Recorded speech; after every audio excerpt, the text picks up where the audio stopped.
Hello. Hello. Good morning. Good morning. How are you? Not bad. Yeah, good. Got my coffee. Oh, good. Just getting an iPad charged. Just a sec. Okay. And but my mic's working. Okay. Yeah, I can hear. Yeah. Okay. That's good. Yeah. that it's actually all working the first time is it's an improvement. Yeah. I think you were audible last week, so. Okay. Good. I'll be back. All right.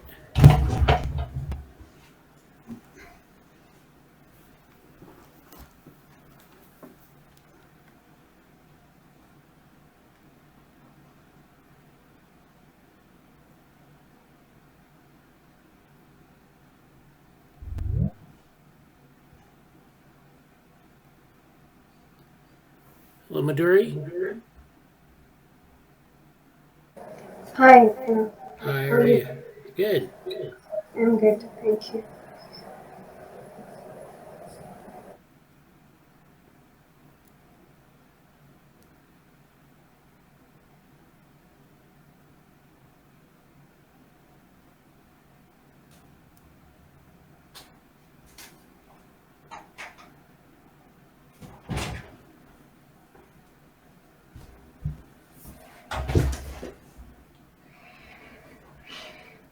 Okay.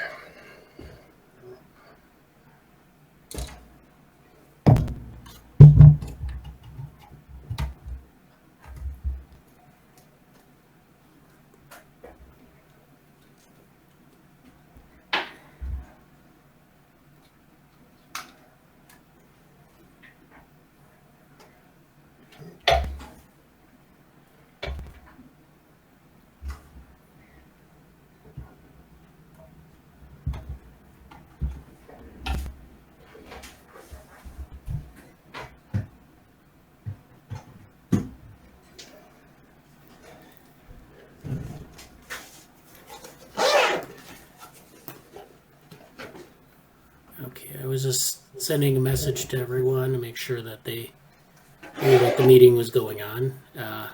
That's maybe sometimes useful to get people going. Yes. Yeah. I don't know if Jesse's going to be here today, but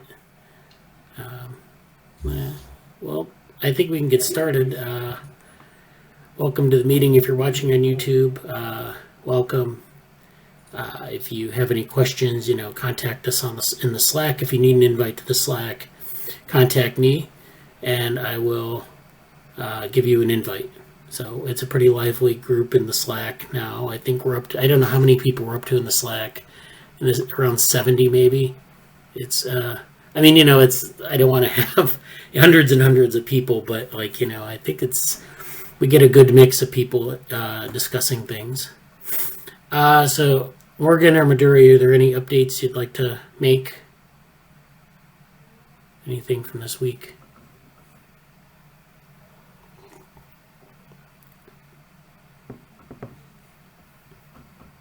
Oh, now I can't hear you, Morgan. Yeah, it's still muted. No, I shut myself off. Okay, there we go. Yeah, so UCSF and Institute Pasteur had a nice discussion of collaboration that they're doing that's around epigenetics. But it was interesting to hear just because it was Institute Pasteur when we were just talking about them with regards to their open science and and then together with the was it like the Institut de Cerveau, they have kind of similar to QB3 at UCSF, kind of like a biotech incubator,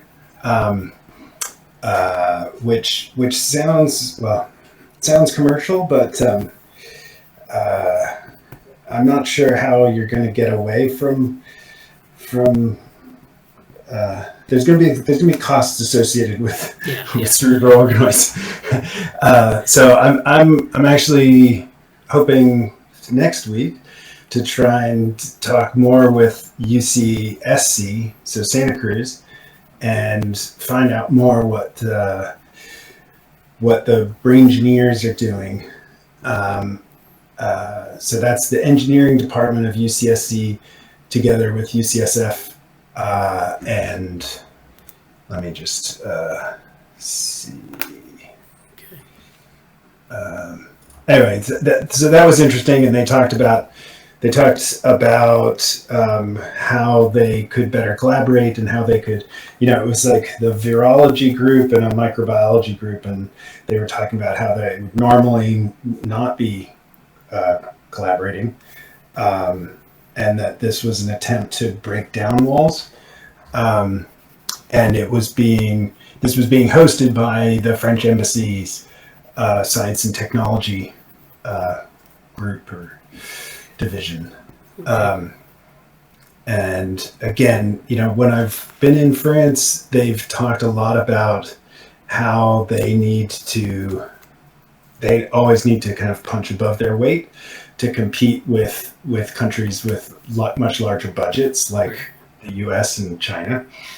And so they're much more, I think, open for this kind of collaboration and open science.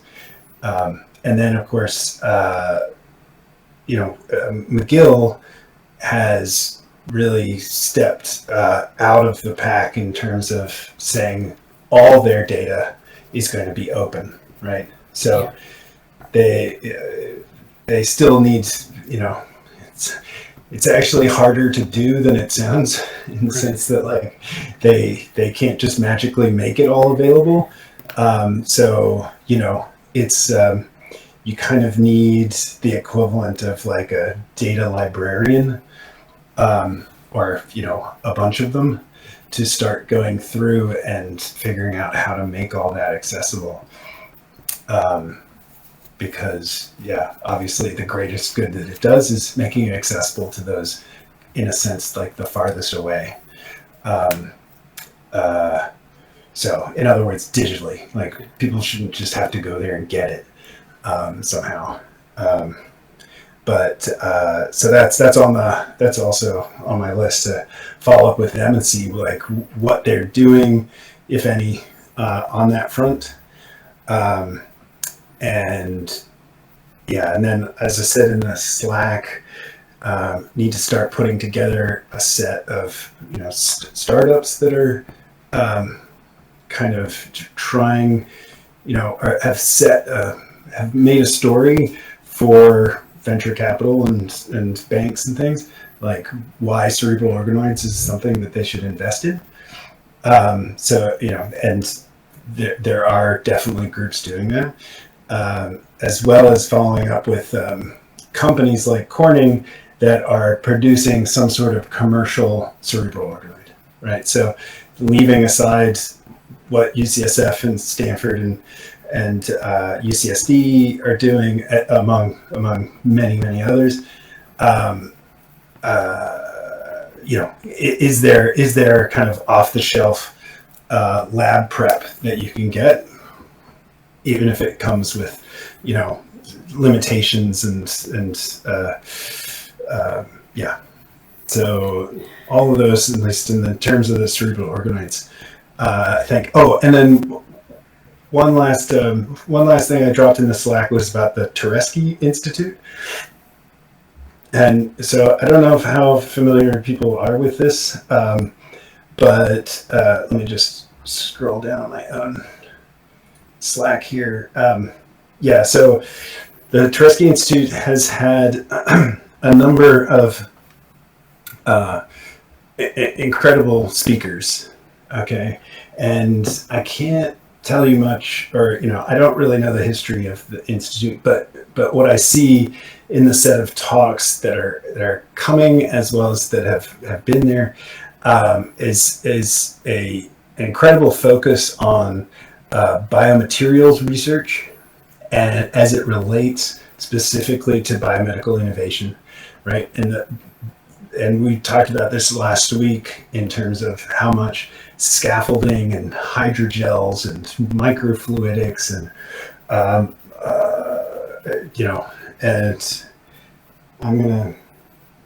I might run and get my notebook from that, because they had a talk that covered I think his name was Mooney from Harvard, talking about he was focused on heart cerebral or organoids, but a bunch of cross-disciplinary work was necessary to push this. Super interesting stuff, as well as that you could get improved growth or differential growth if you were stimulating tissue acoustically, which was also super cool, super interesting.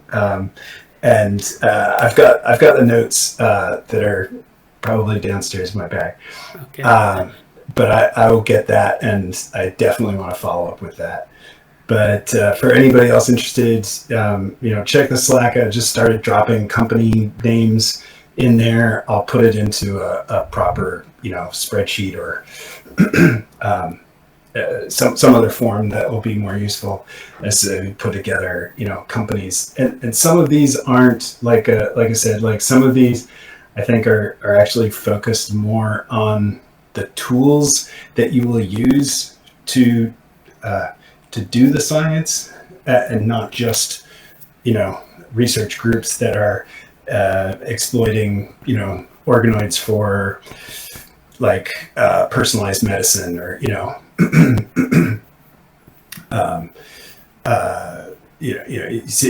definitely see a lot of that.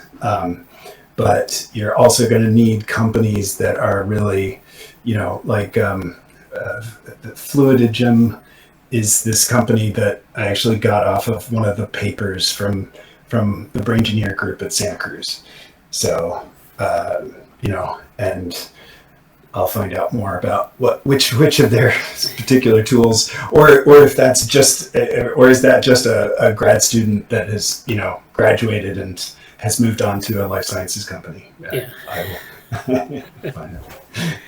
Yeah. Anyway. Well, yeah, thanks for that update. That sounds like a lot of nice work that you've done, and we'll assemble that into a resource and have it here. So it looks like we're getting some traction on the brain organoid stuff, or organoids, just more generally. Yeah.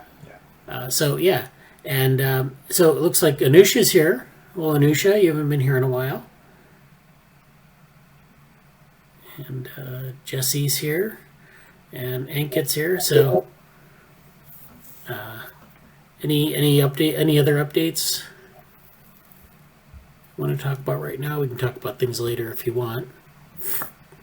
I'll just say I guess it's good to see Anusha here. I think she's just going to use the chat, it'd be good to check up with that and go over the Neuromatch stuff. I know we're going to talk a lot about Neuromatch today. Yeah. As far as updates go, I don't have a whole lot of specific or things I can talk about, but I did mention to Bradley that I probably be doing some kind of a feature with my old university about stuff, and they specifically asked about my time with the lab here. So it'll be kind of a nice intermeshing of that, and also we did get confirmation that my university could use this lab as a means to give people academic credit for undergraduate research next year, and that's a pretty cool thing, and something that it's a model we could see. It's something that could be replicated at other universities, or we could mention, and I think it's kind of a cool way to deal with. It could help people with funding or credit, maybe indirectly and sometimes, but it's also sort of in the sort of organizational administrative sense, it's an interesting opportunity. because certain I don't know. I think I think it's the first in the lab is doing something like that directly or could do it. So it'll be sort of we talk a lot here about sort of being para-academic or alternatively academic and ways to do and make progress with that. So Yeah. that's an interesting little situation, and I'll be doing more of that this weekend. And I'll probably be there'll be some things. It mostly just mostly a lot of it will just be a short like feature piece in a place no one really looks at, but it doesn't really matter.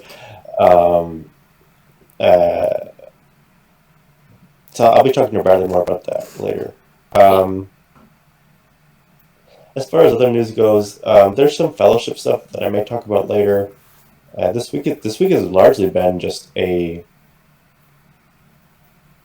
very, very taxing week on many levels. Mostly various people doing stuff, and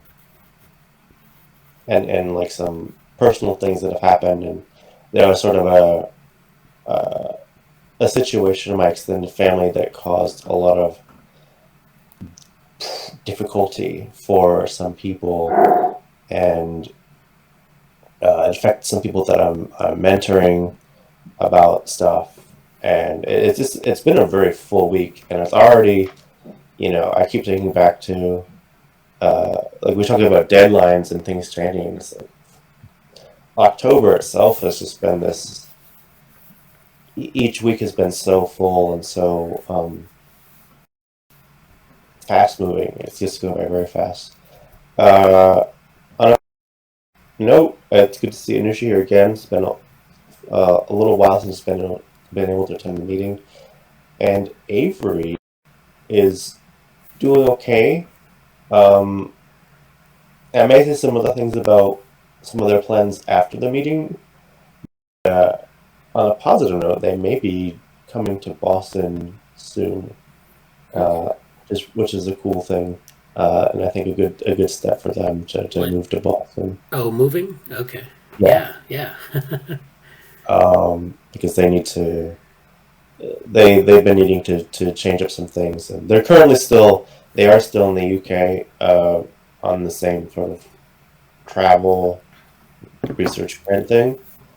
The plan is kind of shifted for them to come to Boston. I don't know if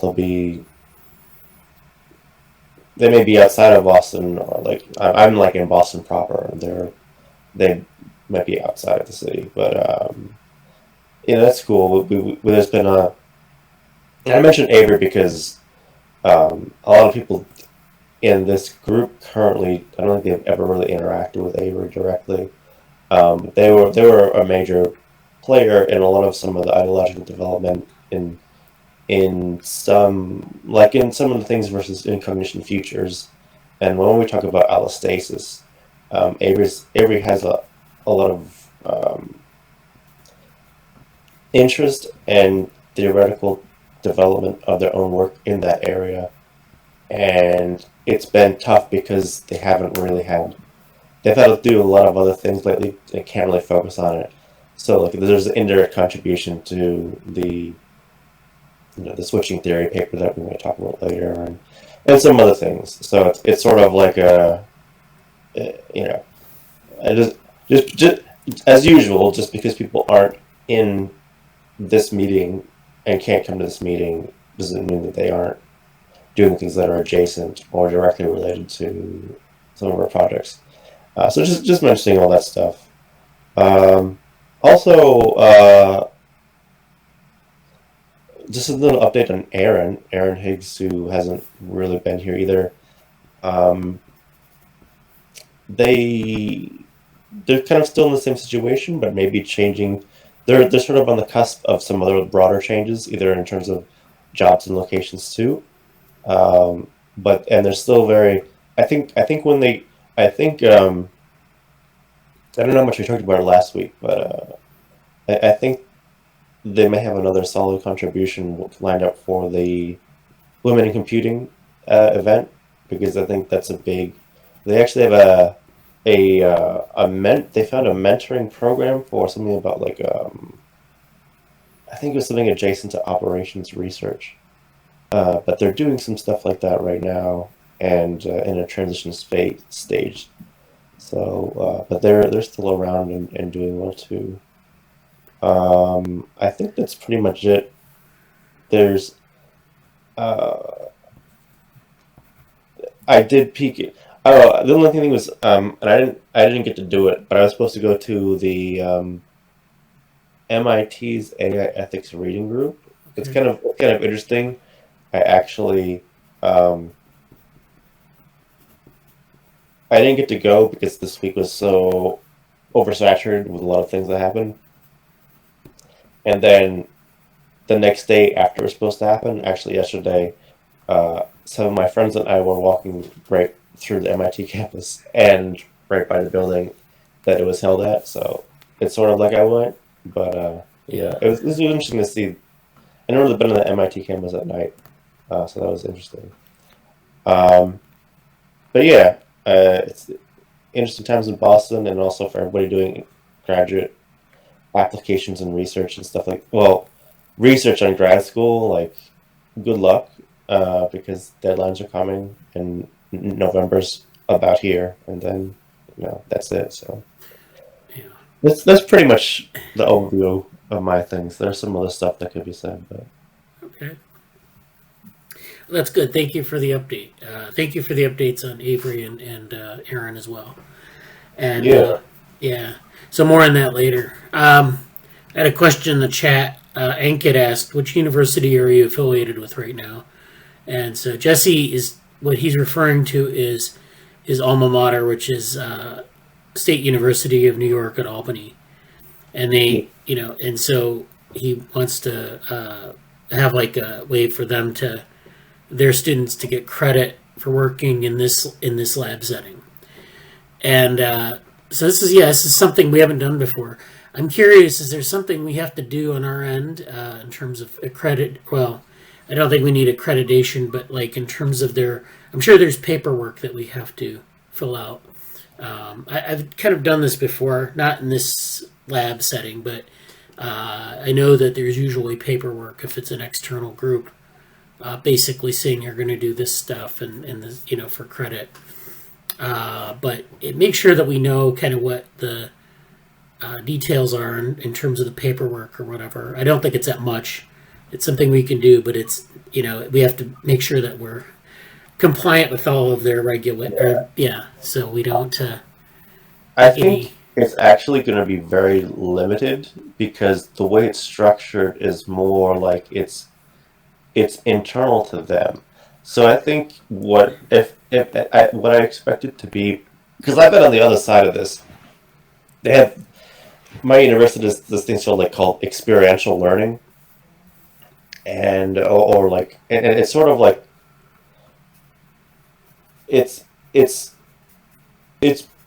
I mean, essentially how it would work in this context, I believe, would be like if someone got an internship somewhere, they're not, or like a part-time job even, they're not gonna like go and thoroughly vet the job to make sure it exists.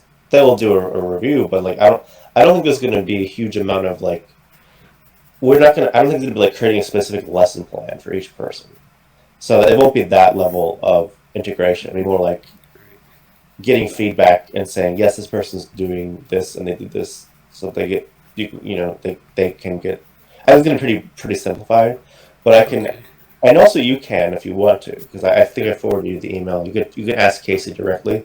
Okay. Casey's the director of the undergraduate research center at U Albany. As I mentioned, my undergraduate alma mater, and but that's certainly something to talk about in the future too. I'm not trying to downplay it, and I know I just don't envision it's going to be like oh, we have to create a highly tailored individual lesson plan and set of procedures and parameters for each student. It'd much more be like just verification, what's going on, and then are they doing, because the student will have to report and say, this is what I'm doing to get to them. I think it's like they have like weekly journals or something like that that they have to send to a manager of that situation. So I'm not. I think that's what it's like. But more about that later, for All sure. right, yeah, and so we're not really affiliated with any university. A lot of us maybe have university affiliations in various ways, and so that's what I'm. Yeah, so there's no real affiliation with the university here, except to say that we work with different institutions, and we're always open to doing things at different institutions. So, doing something with Albany or doing something with some other university, and it doesn't have to be, we don't have to be co-located necessarily, but so that just for future reference, if something comes up and you want to, have a interaction there, if you maybe you want to get credit for your own at your own university, or of a program we can participate in and you have connections, then we can do that. So Yeah, that's actually been a really interesting thing to come through talking to people with in the fellowship. Because I'm doing I basically go to NSF. It's kind of basically a version of the graduate research fellowship, and we have a mentoring cohort as part of our thing, and we get mentorship in cohort meetings, and in the meetings it's been really interesting to come up because what people have been asking about my setup that I've had here, and it's been really interesting because I think it's a great setup because it affords a lot of people the opportunity to do research and also get publications and go to conferences, and those are like huge deals for people that, especially if they go into industry like I did and then went back to school. Like having a mix of those opportunities is really valuable. And so the ways to do it and the ways to create collaboration, I think there's actually a tremendous amount of innovation opportunity there. And I know Morgan, I didn't get all of what Morgan said earlier, but like, the way there's a very interesting trend and opportunity in, we're an open science, an open data based group. And other universities are doing that too, and being able to showing that you can work in those settings or have contributed to those settings, or are moving that settings is interesting in terms of academia and a lot of efforts there. So, yeah, and there are ways, like I would, if people are undergraduate students or know undergraduate students who would want to join the lab, nudge nudge, and we still have our internships open. I've totally not really done a lot with them. We even have some applicants to just sort of get back to at this point. So we can, maybe after Neuromatch deadline on Monday, we can yeah. because but suffice to say, there's a lot going on. There's a lot going on, and there's a lot of opportunities. So if your institution has collaboration opportunities or ways to get some we can work with them basically. Very good. Why don't we move on to the Slack review here? It's already now 30 after the hour. So this is our Slack. Everyone can see my screen. This is the Slack. So the first thing up is the Brain Organoids channel. And we've had a number of things. This is where Morgan's been posting a lot of the things on different companies. So there's Tree Frog Therapeutics, Fluid Gym, Terasaki Organ Institute, which he talked about earlier. Madhuri posted Herophilus, which is a company, Neurotherapeutics, and then Morgan posted this GitHub repository. So, Yep. yeah, so this is, if you want to go through and look at these, and we're going to compile these into a bigger list here, and we can, have a resource that we can use for future investigations. So that's good. The next channel is Bradenburg Vehicles, where we have a couple of things here. So I think, oh, this is old. But again, if this is our Bradenburg Vehicles work here, if you're interested in looking at those repositories, this is where the code resides. There are a couple of different platforms that we've used, worked on these developmental Bradenburg vehicles. So this is the list here. It's in this channel. And then this was from Jesse this week, which was about Stanford embodiment. This is a paper that they Oh yeah. yeah, this paper on like embodied robotics, and so we had a little bit of a discussion about that in the channel, or in different other channels, I think. But this is Yeah, they open sourced their work on that, and you have access to the whole simulation environment there in the GitHub. And it was actually I'm actually glad I went to the webinar. Sometimes they're just like I get a bunch of updates from Stanford HAI, and it's it's an organization that's promoting itself, and that's cool. But like, I actually really like this. If I could, if I'm really on the fence about some of the things I want to pursue in graduate studies, and robotics and embodiment, or quote unquote morphological intelligence, are this area that's like I'm very interested in, and trying to find ways to combine everything will be tough. But this is a really cool paper in that sense, and it's very it's different than what we did in some ways, but it's sort of like it was cool to see avenues for all of our Bradenburg vehicle things to go in, and the kind of the meta. A really interesting thing about in the Meta Brains project set as well, and also developmental AI. So it's just I'm not like ooh it's Stanford, but more like there's a lot of I think I haven't really seen it's interesting. It has a lot of inspiration. So yeah, I'll leave it at that. yeah.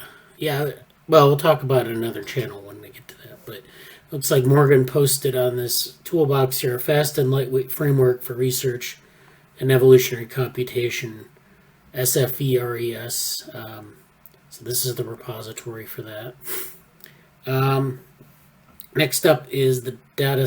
We have another thing in brain. How discussed, but the work of Murray, Okay.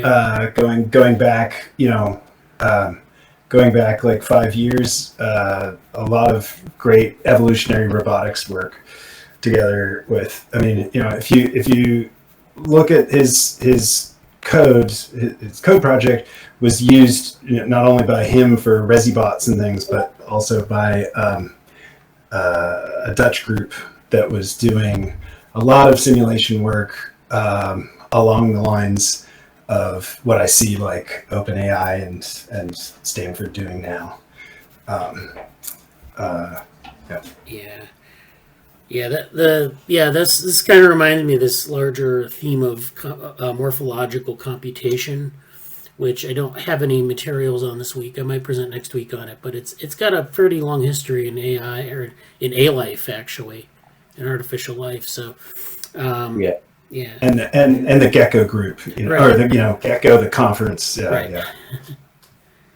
And so, that's something maybe Ankit Grover is interested in too. Okay. So there's a lot of stuff on, genetic algorithms here if you look underneath the hood on some of these simulations. So next thing I wanted to go through is the data, or the developmental AI. And that is, we have, so we have this post again. We have some paper here for Avery's interest area, which is some stuff on mate choice and evolution. And then there's, that's old.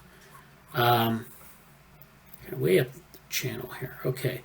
So there's that. And then this post down here, which is Pierre-Yves Zaudier, who's a French researcher, Well, actually, we've been talking about developmental AI, and I forgot all about this guy, but he's done a lot of stuff with developmental AI and developmental psychology and kind of working in that space, like even like evolutionary psychology and developmental psychology. It's really interesting stuff. There's a lot of interesting work here in his. If you go to his publications, he's got some really interesting publications here, and I think he works. I think he's at some French institution. I can't remember which one, and then also I think works with Microsoft or some company like that. So that's a lot of great people came out of the Sony lab there in Paris too. yeah. So that's that one. Then data science ML, which has some things. This is a post. Jesse found a paper on learning in high dimension always amounts to extrapolation. So this is a machine learning type paper. Jan LeCun is an author on it. The notion of interpolation and extrapolation is fundamental in various fields, from deep learning to function approximation. So this is just talking about interpolation, which is taking, if you've heard of extrapolation, where you take a series of values and find like the following values. Interpolation is when you kind of have values and you want to find sort of the intermediate values of that series. So this is something that goes, very basic in data analysis and data science. And so they talk about sort of extrapolation and interpolation on a convex hull. And then one fundamental misconception is that state-of-the-art algorithms work so well because of their ability to correctly interpolate training data. So a second misconception is that interpolation happens through tasks and data sets. So we have two things here that these algorithms, people think that they can interpolate training data, and then also that interpolation happens through tasks and data sets. Okay. But in fact, many intuitions and theories rely on that assumption. We empirically and theoretically argue against those 2 points and demonstrate that in any high dimensional or larger than 100 variable or parameter data set, interpolation almost surely never happens. These results challenge the validity of our current interpolation extrapolation definition. So this means that, we think about like how we have a training set, we then have this algorithm, and what is it doing? Is it interpolating things? Is it extrapolating things? And they're saying that we kind of assume that it interpolates training data. So we give it some training data, and then it can find these intermediate points. But that's actually not what is generally happening. And so they're trying to they're making the argument that we have to be aware of this issue. So it's an interesting paper, and it's just one of the many things that we have to think about when we think about working with data and sort of our data and our validity of data. So it almost fits into the Ethics, Tech, and Society channel as well, because you have these same issues crop up in a ethical context in terms of people applying algorithms. This is another Morgan just posted in the channel. A common beginner mistake is to misunderstand the meaning of the term interpolation in machine learning. So Francois following up on that paper and kind of a thread around it. Yeah. Oh, okay. Yeah, that's great. So yeah, I'm not going to get into the thread, but this is here, and then great thread for intuition on interpolation, generalization in ML, and the manifold hypothesis. So this gets pretty deep, and they talked about putting this on a manifold. And of course, it's not like a linear function necessarily, where you have, interpolation along a line. It's along a manifold or a geometric space. So there's this issue here. So if you're interested in this topic, these are the readings you should go to. Developmental AI. Again, we have another one here. This is the Flowers Laboratory. So this is what Morgan was talking about. Flowing epigenetic robotics and systems, and they have a bunch of pictures here of Turing and of Gibson and a couple other people here. So this is that's an interesting follow up on. we have external conversations, which we usually don't have anything in. This week we had something about. Oh, Jesse said that Johann John, who is at Boston University, and he runs this discussion group, and they were talking about the Grossberg, what we once referred to as Grossbergian neuroscience. And he said that there was a connection between Hebbian learnings and these developmental Bradenburg vehicles. And then, this is sort of the discussion here.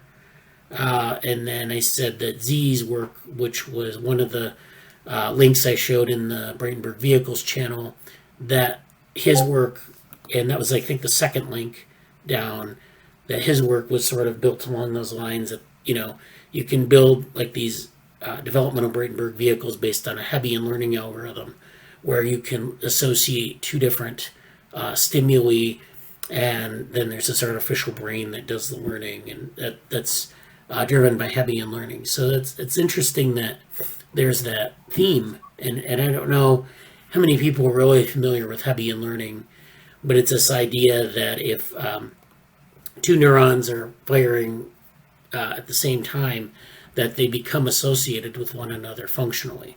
And so this, over time, this activity strengthens the connection between them. And so we use Hebbian learning a lot in neural networks where we, establish weights for different connections between cells, and those connections increase as the Hebbian learning increases. So it's, there are different types of learning, like, associative learning, and there's fear conditioning and other things.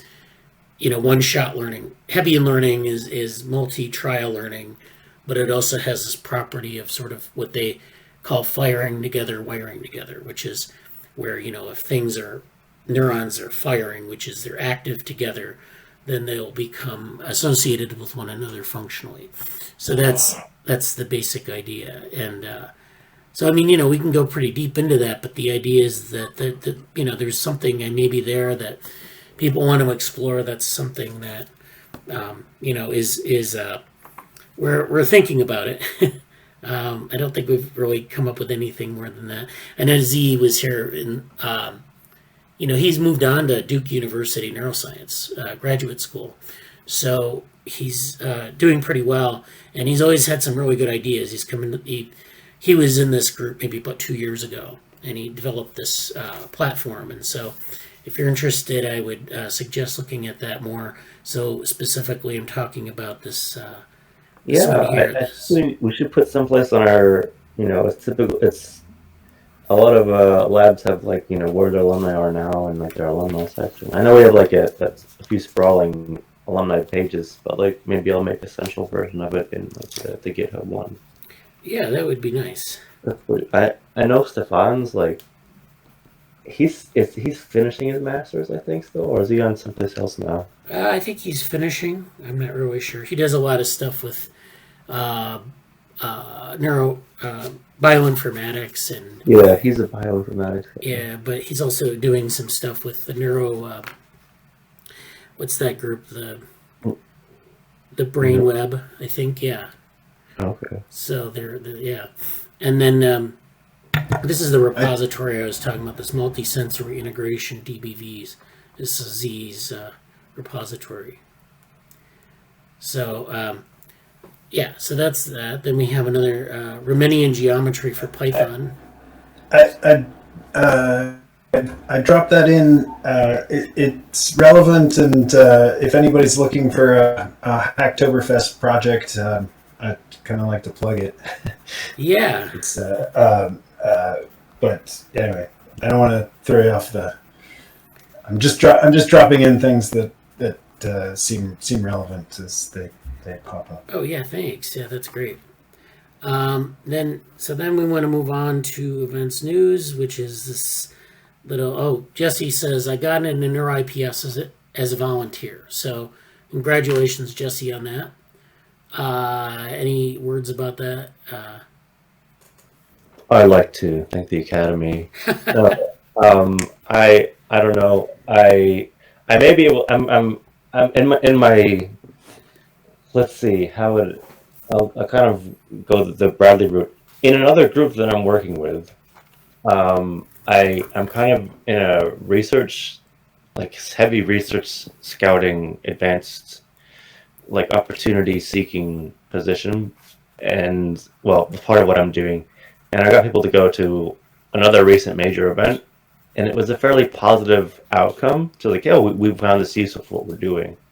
So I'm kind of in this role right now of like I may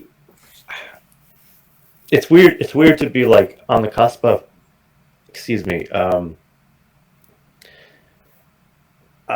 like I'm very happy to, number one, I'm very happy to go there. Also, I believe let's call her external collaborator Charlotte Gall from UCL, I think, Yeah. also got in as a volunteer. So we will, like, there's 1,000% chance that we're going to be at the metacognition workshop for that event. We were kind of like, yeah, let's do that. That'd be a really cool thing to maybe build on a collaboration about later too, because we're both. She's more of a philosophy and getting into neuroscience now on her own student, and I'm not really a philosophy person, but obviously we've talked about here quite a bit.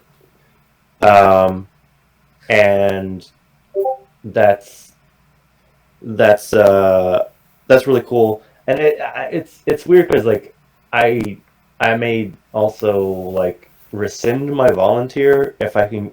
I, I'm not sure if my the other group I'm working with is going to want to go to this event or not. It's not quite. It's a major, it's like the event for AI stuff, but it also may not be as specifically tailored to what they need. So it's tricky in that situation. Yeah. But in terms of your IPS, I hope other people applied, and I know that at least Charlotte got in, so that's really cool. And there's I would be happy, and I would plug and I don't know if Bradley can show it in the Slack, but there are some channels that are called like events news and events discussion, I believe. Yeah. And we try to keep updates for happenings in the news thing, and also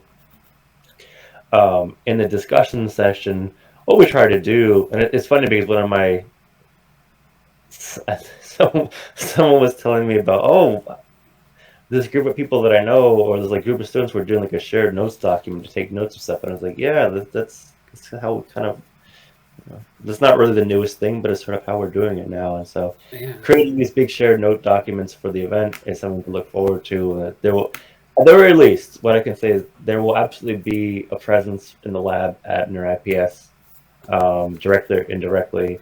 Well, directly, I mean, and if there's stuff at NeurIPS that you don't have access to, let me know, because I'm probably gonna have access to it in some form already, and Charlotte will be there as well. This is basically, if you're a volunteer, you have to like do some technical work and monitoring, but then you get access to things. Maybe not the entire access, but like most of the stuff. So that's really cool. And if there's stuff that, again, like if there's stuff that you're curious about, let us know. They always have very good ethics stuff. I've been impressed. I wonder what they're going to do this year, because of all the stuff that happened with, Google stuff continued, and now there's a slight tangent into, I don't think I posted about it here, but Facebook. If you haven't heard about Facebook, Facebook is on the verge of doing a rebranding. They're under a lot of various pressures right now, like from legal stuff and other things, but also, one of their long games, and talking to some, let's say, industry insiders, one of their long games has been the whole, when they bought Oculus Rift or whatever it is, the VR stuff. One of the long games has been like, oh, we're going to position ourselves as the advanced. They're going to use all their data to make the metaverse, and then this sort of place to have all these things happening. I think I actually know somebody who, that was Google, but their rebranding is quite interesting, and I hope that, and I'm quite sure, but I think that'll come up in the ethical sense as well as the technical sense at NeurIPS, which will be something to watch. And also there's the AI debate. Another plug for the AI debate number 3. Oh yeah. Or 4, you mean? Oh yeah, number 4. Wow, it's been 4 years of those things. Um, uh, but that's coming up in, I think, December. So Yeah, that first week of December is going to be very busy with like oh my god, poster. I gotta get all my Yeah, stuff done before then, otherwise it's gonna be a train wreck. A lot of applications are due December 1 through 15. So yeah. So we had a couple things in the chat. So Morgan said that I talked to Roberto Toro on Brain Hacks Matter Most about BrainWeb. I saw something on Twitter Yeah. about them sponsoring like a virtual reality thing. Yeah, so I know that that's something they would like to do, which again, kind of, BrainWeb was always a gathering point, right? So, and I use that particular term because they were using Gather Town, as a lot of groups were. So, VR is just kind of an extension of GatherTown, or, I would say. It's like, and what people were trying to do, certainly NerdTech X Paris was using Mozilla Hubs, which I'll try and get a link. So this, whether you want to call this the metaverse or not, I'm not a big believer in rebranding, but Yeah. it's yeah. So it's very very much along the lines of what Roberto and Katia were doing with BrainWeb, which was like trying to have an online spot where people could socialize and so I don't know how many people caught Brain Hack as well. But Brain Hacks, last year Brain Hack was trying to, do it all online as everybody was adapting to COVID, and you have to change things up to make things, social online, and like, how do you have 20 people interacting and not it be a cacophony, so you've got to use software in some smart way. So he's definitely talked about doing, and we said this, or the reason I wanted to get in touch with him because we were saying like, hey, it would be nice to get some software help, software development help on some interactive tools, and Roberto's always been at the bleeding edge of this. So yeah, he's excited to talk about that. I think they were already planning to do something, and I think I know some of the libraries that they were planning to use. I mean, what we'd talked about at NerdTech X was actually using some of the tools for robotic simulations, right? As kind of as a way to basically to have like pre-made asset, or what Blender people would call assets, which just means it's like to have the geometry and perhaps even some other parts of that you would need to program. Like robotic simulations have a lot of that already kind of pre-canned.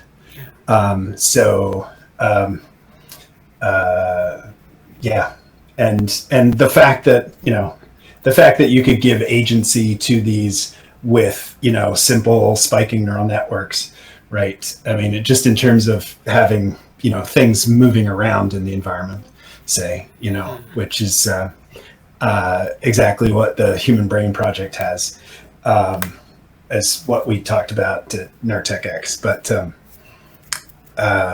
yeah, and then I also related to this, the neuroimaging carpentry. I wasn't quite sure where to drop that. Is there a neuroimaging channel? I think there's like, let's see if I can find it. Let me share my screen again. And I'll come back to the chat in a minute, but I wanted to go back. I think there was something, we had like an imaging, it wasn't an imaging channel. We were kind of using Brain Networks, NetSci, That's sort of brain networks-ish, but I mean, we could put it in there. Sure. Yeah, it's like up here, this channel. So this Yeah, hasn't been used sure. in a while, but it yeah. could also, like, we could just remain something to be straight up like neuroscience in general, Yeah. like neuroscience. You know, we basically have like data science, ML, math, which is kind of overlapping neuroscience. Like, but yeah. So. It was cool to see. It was their first week of this. I just happened to be at Noisebridge, the hackerspace in San Francisco at the time, and stumbled onto it kind of midway through. But they're doing that for the next, I think, 5 or 6 weeks, and it's a really it's a nice overview of just using Python to access. I think they're starting with structural data, but they'll move on to functional data, and great. These would be great intros for undergrads as well. Yeah. Why don't we rename that channel, and then we'll put stuff in there for like the neuroimaging and because that's good. That would be great. Yeah. So then Ankit mentioned here, he said, anyone attending NVIDIA's GTC, which is the main NVIDIA conference. It's like a lot of computer graphics and things like that. It's NVIDIA focused, so they have their GPUs and but they usually have some pretty cool stuff. This is the link here, nvidia.com GTC. So Ankit, did you have anything to say about that, or? Well, I can say just a little bit about why I posted those software carpentry or those neuroimaging carpentry. Is that there's typically a few neuroimaging related GTC projects that are also great, and so I'm always interested in trying to get the like FSL GPU code working on the latest Docker that on NVIDIA's cloud service, just because for things like probabilistic tractography, it changes things from 12 hours to 12 minutes. So it's really useful. Yeah, thanks for that. Okay, yeah, so Jesse said, if you go to any event, let us know, mention it in the Slack, make a little review blog post for our Medium, we have a Medium, which is like a little blogging platform. We have a Medium for the lab. It hasn't been updated Jesse went in a couple weeks ago on professional development, but if you're interested in writing for it, please let us know, and you can submit something, and we'll just put it up. You'll be the author on it, and it'll get some exposure. We encourage people to go and communicate their findings. So what were you going to say? Excuse me. I was just going to say, I have to go through some of the applicants, but we're still looking for someone to kind of basically be not a secretary, but someone to take notes. And for a while, back when I was a little bit less busy, I was able to, and Bradley or I would just like capture some of our discussions and just put them into a blog post format, so they could be kind of like open notes on our meetings, because it's a little bit more accessible than our 2-hour chunks of video that we get here. So, I mean, that's always available to do. People want to volunteer to do that for sure, but like, please, if you go to an event, or if there's an event you want to go to, mention it in our Slack, and maybe some of you will want to go to it. And if you do go, like, consider it it's as continues to come up in the review sessions of the fellowship program that I'm a part of, like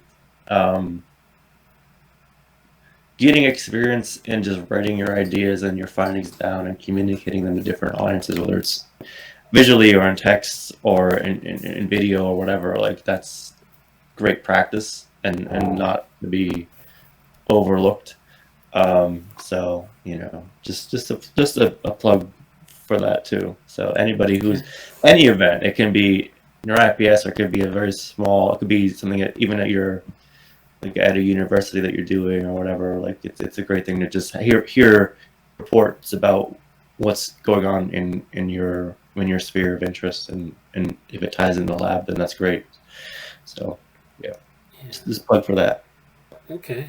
Let's see. I'm going to go back to Ethics, Society, and Tech, and I think this is something Jesse posted in the channel. He just talked about Facebook's rebranding. So Facebook's been going under a lot of like whistleblower kind of activity, or they've been like people have internal documents, and Facebook's had a lot of pressure from different directions, to be more responsible with their moderation and their whole business model and their algorithmics. And so this is something that Facebook has been doing.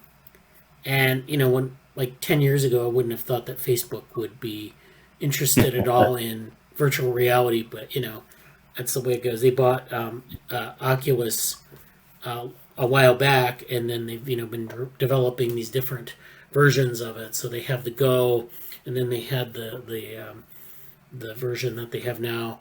And maybe we'll talk about that more in subsequent meetings. But I understand that John Carmack, who is a VR person on Twitter, he actually just released an open source platform for developing on the Go.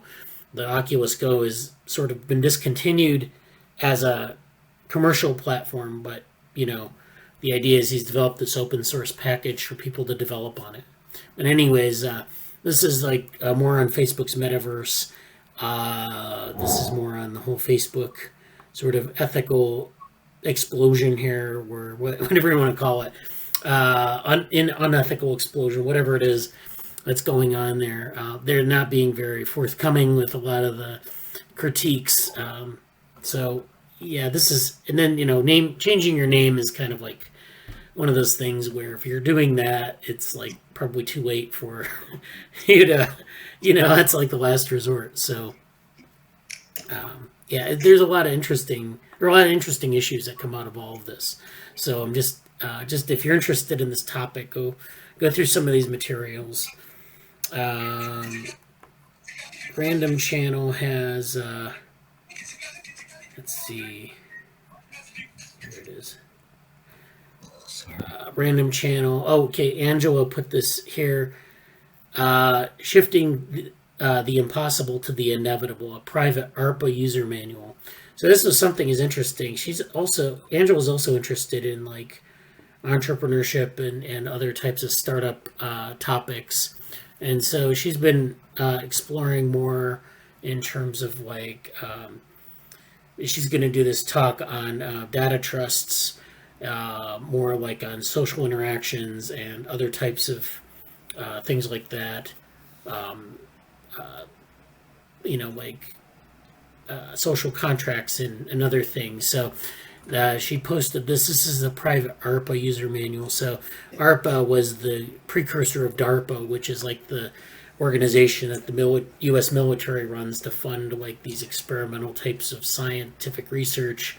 So you get these programs and these things that are really kind of far out there, but they'll give people money to pursue it. And, you have a bunch of people who propose projects and then they get money, and money can be taken away at any time apparently, but you get to do things that are very far out on the edge. It's as opposed to like the national agencies, which want things to be more sort of cut and dry before you pursue them. So it's very detailed.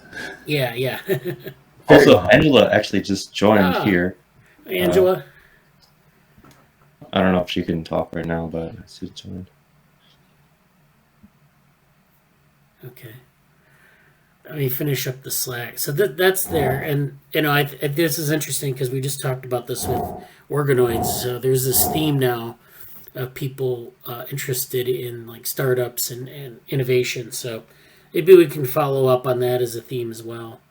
There's this post that Morgan put in in the math channel. He put in a couple things here.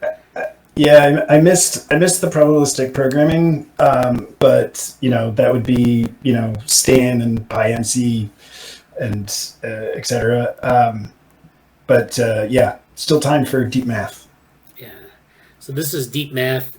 This is we've talked about this topic in the group before. This is the mathematical theory of deep neural networks. This is something that I know that Krishna is interested in for a while, and we've had some other people interested in some of the, digging into like neural networks and figuring out what the sort of the secret sauce is theoretically or mathematically. And so they're going to have a lot of people here talking on different topics.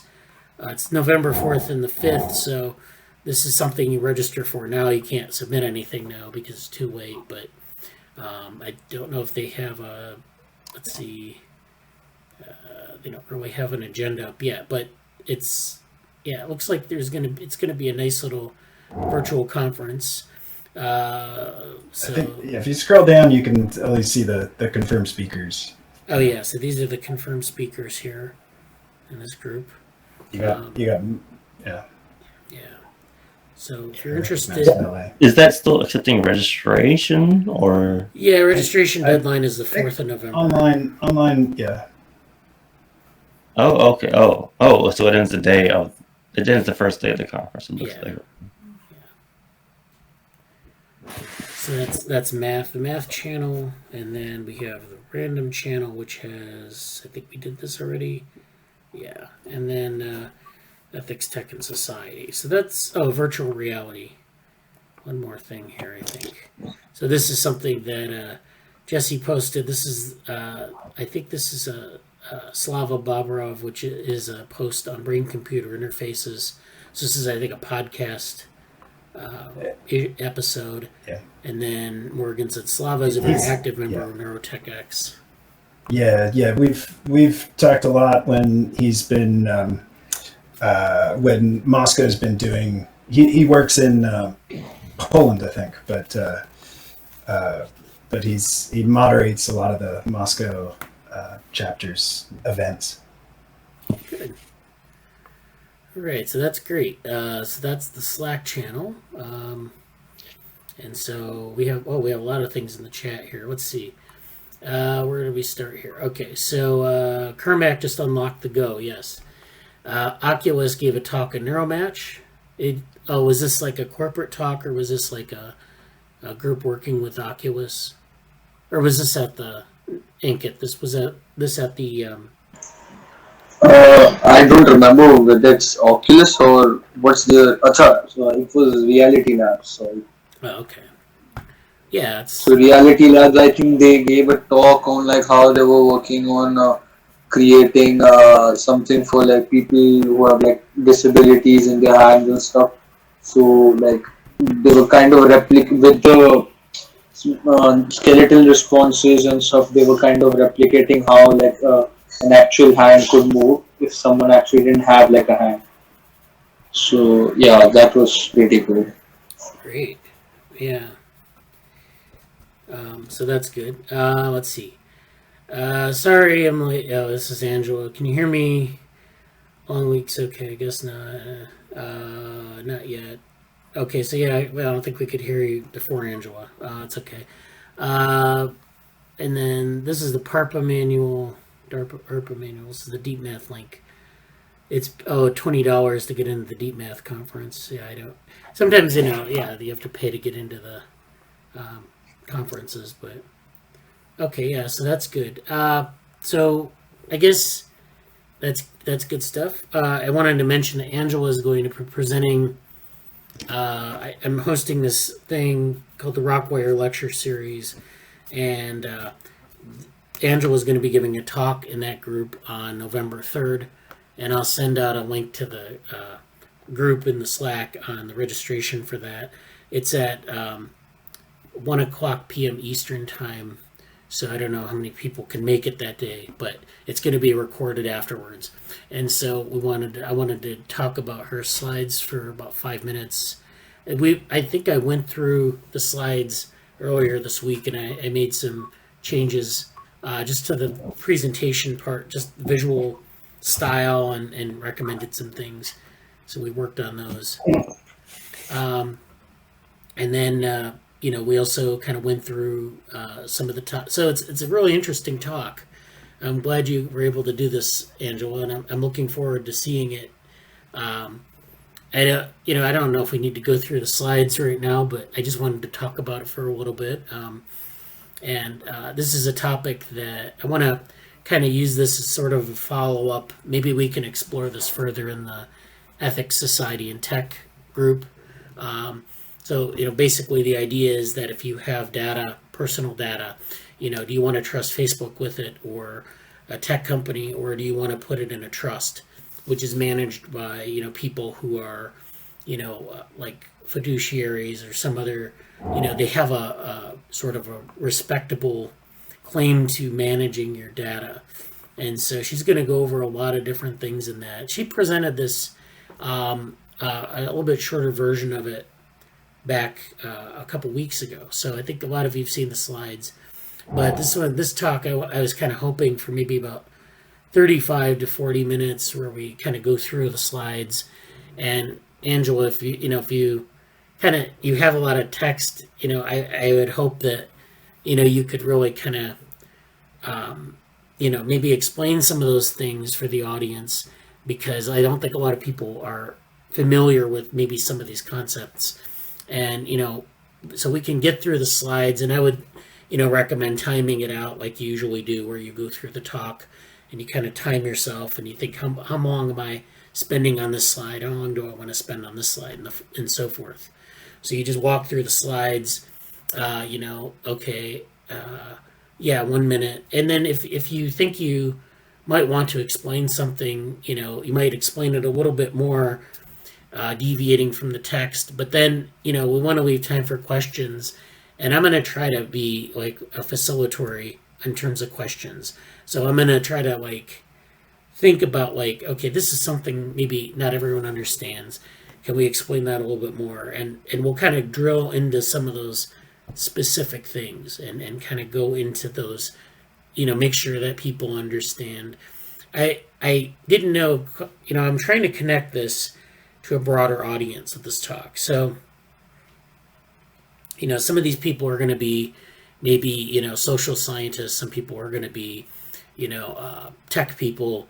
Some people are going to be they don't really have a specific expertise, or students, they want to know more about this topic. So it's kind of a mix. And, if we can I'll ask questions that are pretty targeted. So don't worry about that. Just try to get it to about 35 to 40 minutes. And I think you have a lot of slides there, so that shouldn't be too much of a problem to kind of, walk through those slides. So, did you have any questions on that? I'll send out the link to the talk that week. So we'll do a Zoom meeting place, and then I'll have you connect to the Zoom. Okay, thanks. I'll have you connect to the Zoom, and then we can do the talk. Hopefully we don't have any technical glitches, but it'll be able to do that. We'll be able to get that on, and we'll have, we've had some pretty robust audiences for this talk series. So yeah. So good. All right, so that's upcoming, and then I wanted to get into some other things here. Oh no, we're getting to Neuromatch. So let me get to Neuromatch here. So again, we have this Neuromatch submissions, and the submissions are coming up Monday. So we have to, and I think we're in hand with this. We just need to figure out what we want to do in terms of who wants to submit what abstract. So we have these abstracts here, and I think we've got number 4, which is this abstract. Oh, let me do this in the whole slide, or the whole. There we go. So number 4, number 5, and I think number 7. And so number 4 and number 5 are Gibsonian information, unified theory of switching. You go to the document here, it's linked here. We have the abstracts. Now this is so these abstract, we're kind of aiming towards about 300 words. So we'll be a little less. This one I think has about 280 words now. So 286. This one has, this is the Gibsonian information. That one is at about 297, so that's a little closer. And then we had actually I asked the question, what they said in the materials for the conference is that they can link to preprints. So we have a preprint, we will have a preprint for this paper. We won't have a preprint for this paper, but that's okay. And then, we have the MetaBrain models preprint. If we wanted to submit the MetaBrain models paper, I think we already have the abstract for that. And we have talks. So if we want to do that, we can just stick that in, but we'd have to have someone to submit that. And then we have this Frontiers of Spatial Computing, which this is something that I don't know, Jesse, if you're planning on getting the text out on this soon or.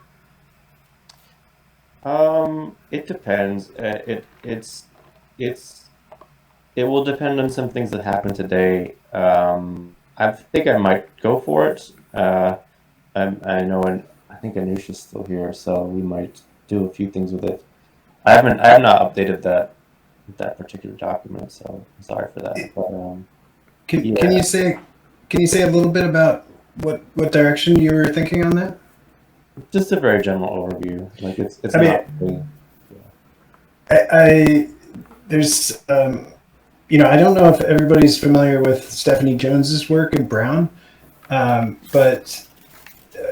was watching a bit of a critique on traditional computational electrical computational neuro models, and I think there's definitely it'd be good to for more people to know about Stephanie Jones's work in terms of these kind of extended neural models, because I mean that's I don't know if this is the direction you're thinking, but her models need to have space, and it's the explanation of exactly.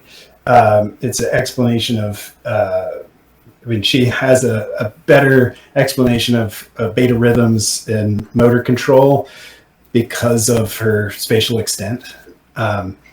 And there's this software, and she's trying to put it all into a software package that incorporates neuroimaging data plus, great computational neuro modeling. That's called the Human Neocortical Neurosolver. So HNN. If that was a direction for kind of spatial comp neuro. Yeah, I mean, that sounds great. yeah. I didn't know anything about her work, but I'll look at it for sure. I'll drop some links because that's it. It's bringing in a whole bunch of themes that I was particularly interested in. One, you need to already have kind of free surfer processing. You need to have T1, T2 data to have the kind of proper forward head model. But then on top of that, she's doing something that is something along the lines that I'll drop some links in. Let me find some links here. Yeah. Okay. Yeah, the original thrust behind the topic itself was maybe virtual reality and augmented reality based, but I'm definitely looking at what was mentioned here now. So. Okay. So, I mean, what we need to do, though, is to figure out who wants to submit what. And it's just if you register, I think you have to go through the registration, this before Monday. And we need to figure out who's going to, you would submit this talk, just submit this abstract, whatever abstract, who decides they want to do what. And then that'll be that submission. And then I don't know, don't worry about the presentation. We can work on that as we go along. So that's not a problem. Just make sure only one person can submit one abstract. So we need to distribute these. So who wants to submit the universal theory of switching? I don't know if Ankit wants to submit that, or do you want me to submit that?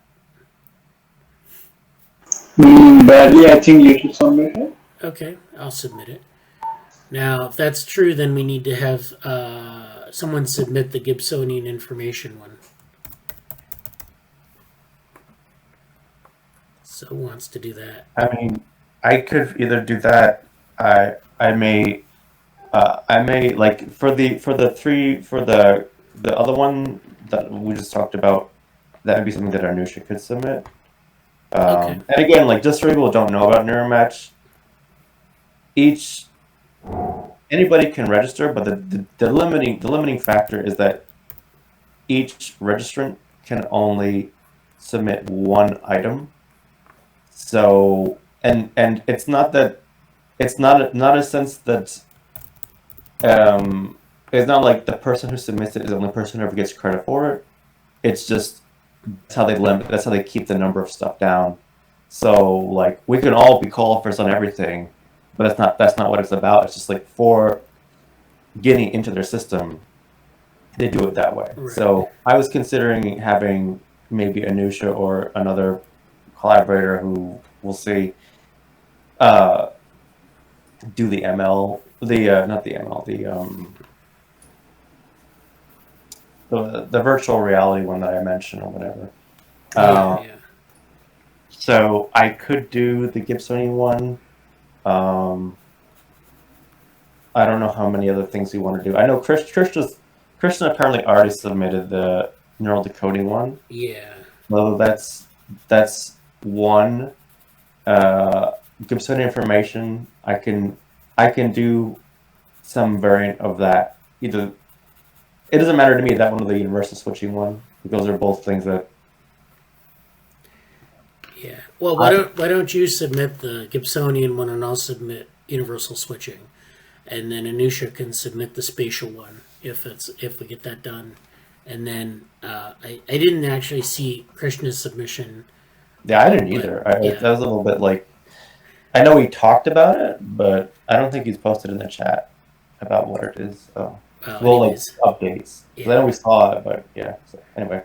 Okay, so that's the plan then, and I have it here in the document. So when you register, Jesse, you can go and get this abstract and put it in, and then we'll have. So this is myself, Daniela, Avery, and Jesse on this, and then on the switching we have Bradley, Ankit, Avery, and Jesse as the authors. So this is like once we submit the abstract, then we have to work on the slides. And the slides, for Gibsonian information, we have some slides already. So it's not like we have to do a lot of work. Although, I'd like to see it a little bit different than what it is now. That was the one that was presented to the Bika group. And they got pretty good feedback. People thought it was interesting. They didn't really understand it fully, but that's something also that needs the preprint finished. And so I don't have the preprint up now, but we're getting closer on that. And I put it in the channel. I don't know if maybe it was a DM, but I DM'd, I think, Jesse and Daniela to review the paper. So yeah, I forgot about that. Yeah, it's not like just to look it over and see what's there, and if you have any suggestions, but that's not something we need to do right now. We can do it in the next couple of weeks. So I know. Go ahead, finish. No, I'm done. I know Ankit has asked a few times about the author's registration. I think you're asking in the context of, do we all need to register for the same submission? The answer is no, and that when you register, you're registering just for yourself. It's only about yourself. When you register, each person who registers can submit one talk idea, or in this case, an abstract, and or a link to a preprint. So they don't have to worry about. You don't have to register for everybody else's submission, if that's what you're asking. It's pretty streamlined, and they do it it makes sense in how they're trying to manage it, but it is different than some other conferences. A lot of times, even when you submit to a conference, you have to and who are your co-authors? There might be a field one line for that, but it's not like you have to register the entire group. Yeah. Myself. Yeah. It's, Just one, if you do submit, if anybody submits something, you just, when you're signing up, you have opportunity to submit one file or one abstract. yeah. Yes. If you have any other questions when you do it or when you try to do it, let me or let us know. Yeah. Yeah. So yeah, let's keep in contact about that in the Slack, and so. So yeah, and the strategizing is good because then we can like at least get as many things as we can, and then we can. Last November for Neuromatch 3, we did this or October, I guess, and we did pretty well. We had I think 3 or 4 talks in the lab. Just like Trishna did one, and then we did one. I think I submitted one, and then Jesse submitted one, and then. I can't remember someone we worked on another one with. I worked on another one with someone else in the lab.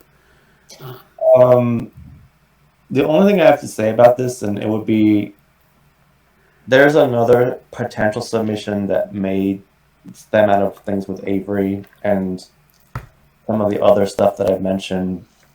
If it does happen, I think I would have them submit it. The only thing that I would have question about that would be like,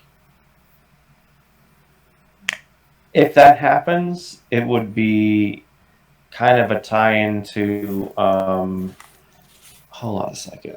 Let's see if I can. It would be sort of a tie-in to some of.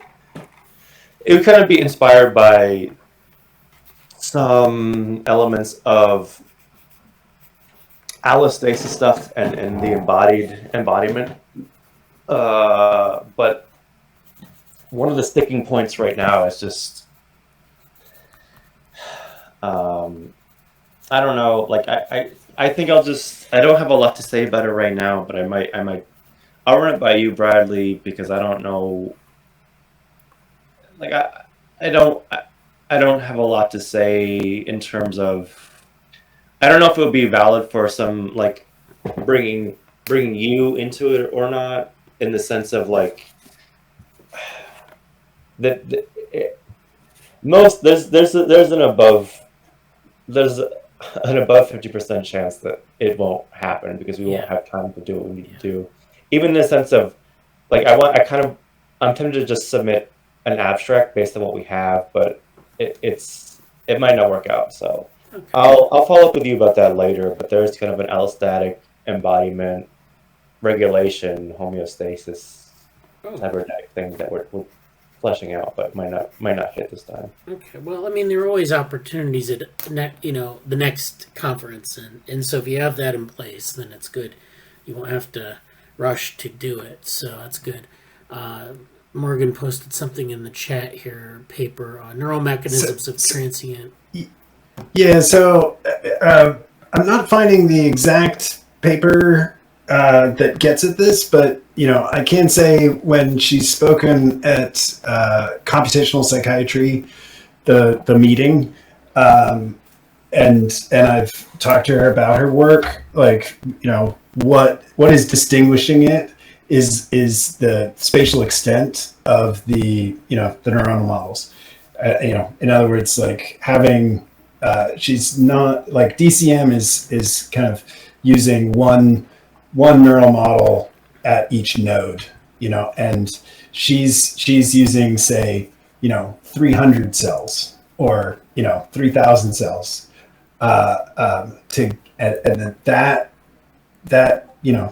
mass of neurons, even though DCM is kind of making that kind of leap, by explicitly modeling that, she's getting she's getting better fits to the kind of monkey and human motor data, and that's her her argument for these spatial extended models. And anyway, so that when I saw spatial extent as a kind of title, or spatial was in there, Yeah, it's good. And it does distinguish it from, say, DCM, which I'm a huge DCM proponent. I think all EEG should be modeled with DCM. Yeah. But that's only because having this next step in terms of spatial extent is much more difficult, at least currently with the software as it is. You need something like Genesis. Well, so originally Stephanie was using Genesis. Well, I should say Nancy Capel was at Boston, but then Stephanie Jones kind of took up that work because Nancy Capel was working with people at the MGH Center, Steve Stufflebeam, and yeah, so they're now, I think, using Neuron, and which is a C++ package for that kind of those kinds of models, and a lot of the Neuron developers have been working, like the latest stuff from Neuron, the Neuron team is really how to put together spatially extended models. So how to, not just to build one neuron, but how to build, a whole set of them, right? And at computational neuroscience meeting, like 2019, I think, this is what I was kind of talking with the Neuron developers about, like, how much they're working with Stephanie Jones, and I'd love to follow up with them on that. Actually, one of the Neuron team actually put me in touch with Nancy Capel. We were trying to find if we could dig out the original 2008 Genesis model, but that is unfortunately lost to history. And and because Genesis has not really been updated in a long time, I don't know if that's ever going to be recreated. But yeah. So anyway, love if that's of interest. I'd love to follow up on that. And yeah. Well, we can follow up on that. Could you post it in the Slack and that channel we talked about, the brain channel, whatever? Okay. Sure. Yeah. Sure. And I think that's an interesting aside too. You mentioned that the model has been lost to history, and this is a problem with like data, like open data, but also models. Is that models, sometimes will be like neglected and lost if they're not open, and so there are a lot of standards, like the INCF, for example, is developing standards for models and how to sort of make them open and make them accessible to anyone so that they fit into, say, future work. A lot of times people will kind of come up with their own, sort of setup for running the model and implementing it. And then it's just kind of, useless to, the future people who are doing stuff in different languages or, have a different schema, a different schema or a different set of metadata that they use for it. I will say that at the time, grad students who went on, and I'm not sure exactly what their current position is, but they did get back in touch with me and said that they apologized that they couldn't dig that out, and did put me in touch, or pointed me to I think a textbook that they had developed and the kind of modeling that they were doing currently. Anyway, it was really nice that they did actually respond. Yeah. They were probably doing that around like 2006 or 2007, and so it wasn't as common to just put everything up on GitHub. Anyway. Yeah, that era is littered with a lot of lost models. Yeah, actually, even before that. Yeah.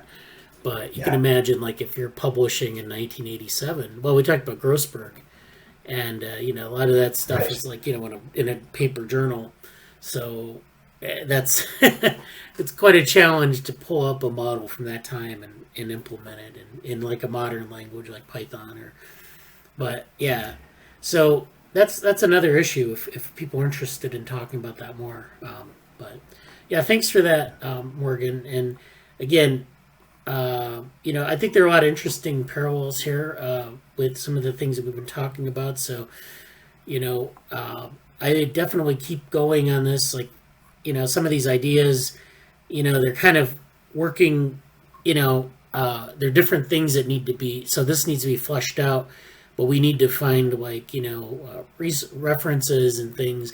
And, even if you work out an abstract, you'll still want to have like eventually some sort of preprint to, to work out your ideas and then this will lead to a paper and it'll lead to some research and it'll lead to something really good. And I think we have a lot of, I think these two just alone are pretty good additions to the conference.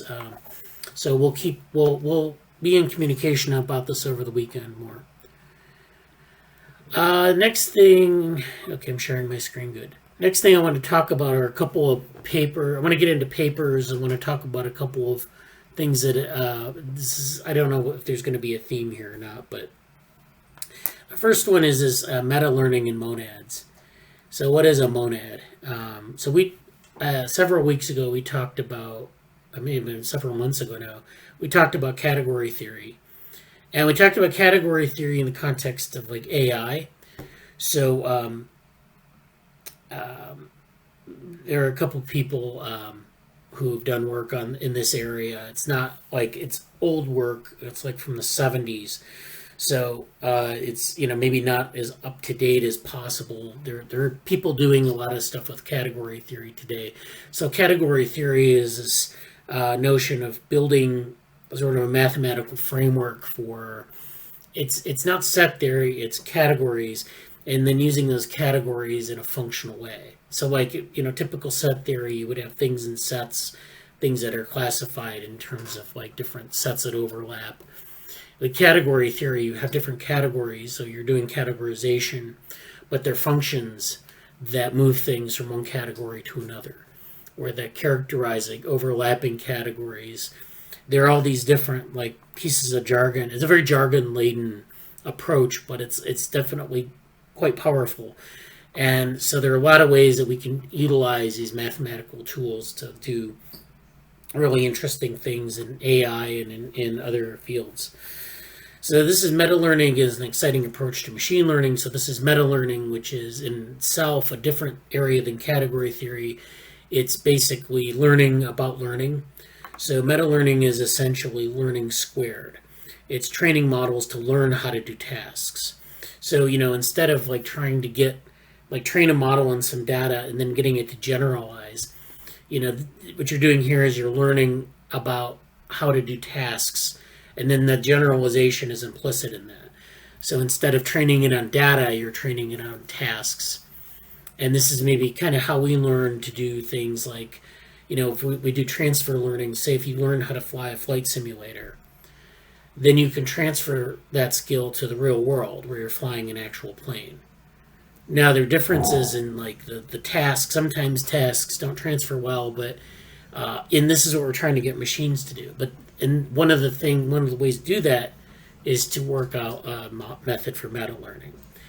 So in this blog post, I want to explore one foundational aspect of what it means to meta learn. So this is where you say a meta learner is also a learner, one which has another learner nested inside of it. So it's like this nested, again, like last week we talked about Gödel-Escher-Bach, and we talked about recursivity, and we talked about, in recursivity, of course, is nesting, where you have things that are self-referential. So you have these things, these agents that have like agents inside of them that are doing things. And so there's that nesting property. You have learners at different scales of this nesting. We might expect this meta-learner to satisfy a particular property, that these two levels of learners can be collapsed into one big learner. Compare this with the concept of a monad in category theory and functional programming. So a monad T on some category C is a property that for every object A, C, there is a map. So here's this idea of mapping, and we talked about this with respect to the Gödel-Escher-Bach as well, that there's this map that you have for properties and objects, and it's called a join. So this map joins or collapses down 2 levels of context to just one. So for instance, if you've got this list monad, which is a list, which means that you can collapse a list of lists down to just a list. And so they talk about this in terms of Haskell, which is a programming language, where they can build a map. So you have this map between the 2 lists, and it concatenates lists. So this is talking about the programming aspect of this. You could have a probability monad where you could take the probability distribution on the space of probability distributions on some space. So this is like taking this space, building a probability distribution of it, and think of it just like a probability distribution on A. Now, this is a lot of words here, and maybe you got lost in this, but this is basically if I have a space in front of me and I want to categorize things in that space. I want to reduce the data in some way so that it comes in and I can operate on it more effectively. And so you're just building a representation where you can have like a very clear input into your sensory system. This actually deals, I don't think everyone's read the newer version of the Gibsonian information paper, but we're kind of dealing with this problem with respect to direct perception. So if you have things in space that you're bringing in, how do you deal with that computationally? And I've kind of worked out some math in there that's kind of, rough and ready. It's not really the best representation we could have, but I think this might actually be a candidate for this sort of thing, where we have like these things out in the environment, and we just map them to a more general representation. And so that's what they're talking about here. And then the natural question to ask is, could meta-learning be formally interpreted as a monad? So we don't really know. That's what they're proposing here. So they did this paper, Categorical Foundations of Gradient-Based Learning. So in their recent paper, we've got the construction para, which I believe is a first step. So this is their construction here. This is a parameterized map where you have the inputs, the outputs, the parameters, and then this thing here. So this is a parameterized morphism here where you're mapping A to B, and you have this Q parameterized B to C. So basically you have these, this is a map from A to B, but you have this input of these different parameters that are modifying this map. So it's a mapping between A and B, and it's being modified by the parameters. So when you tune your parameters, you're just modifying this map, and then that's what it looks like. And then, so this is, again, this is an animation. Okay. So you have 2 maps that are joined, P and Q, A and C, and you're able to map out. And this is the recursivity here, where you have these 2 maps, A to B, B to C, and then these things, and then they're just kind of condensed into a single map as that's a recursive function there. And so this is amorphism A to B. This is, again, a couple of examples here where you have inputs. So you have this mapping that's influenced by P, but also influenced by Q. And so Q is the, I can't remember what they said Q was. But anyways, it's another thing that you're doing to it. And so this gets pretty deep into some of this. So basically the upshot, or the summary of this, is that in more practical terms, this missing structure needs to account for 2 types of learning. Standard learning, where the learning is iterated, or the learner is iterated, seeing different data points as input at each time step. And meta-learning, where the meta-learner now sees as input the whole iterations of learning at each time step. So now you have you have 2 perspectives here.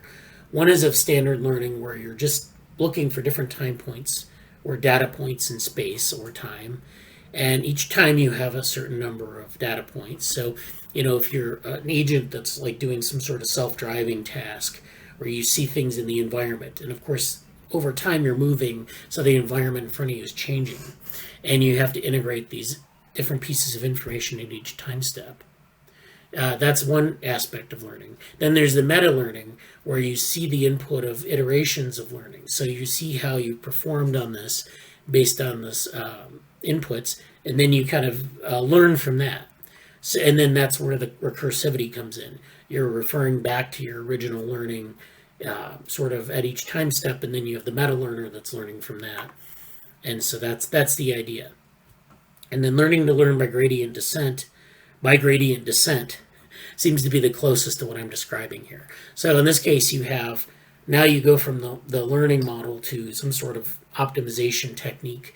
And in that case, they're saying that you're learning, you have like one gradient descent, which is this map of like your energy potential or your error rate.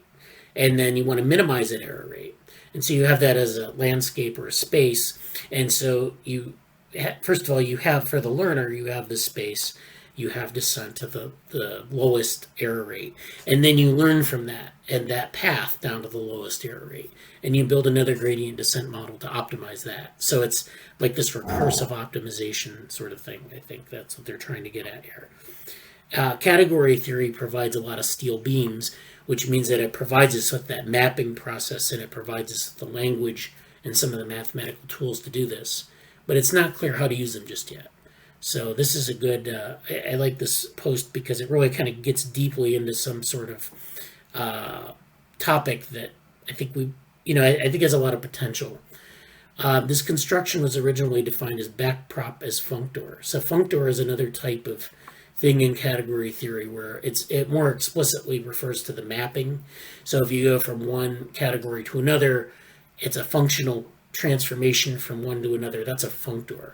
And so they're talking about backprop in that way. This is a footnote. So that's another thing here, and there's a link to a paper, Backprop as Functor, which is from 2017, a compositional perspective on supervised learning. Compositional just means that you're putting things together from pieces. So category theory, you have categories, you put those categories together, you map between categories, and then you compose some solution.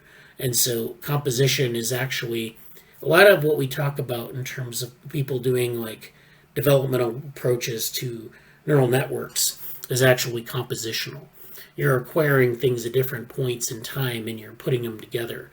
And that's what people are saying is development. So, that's one way to think about development even.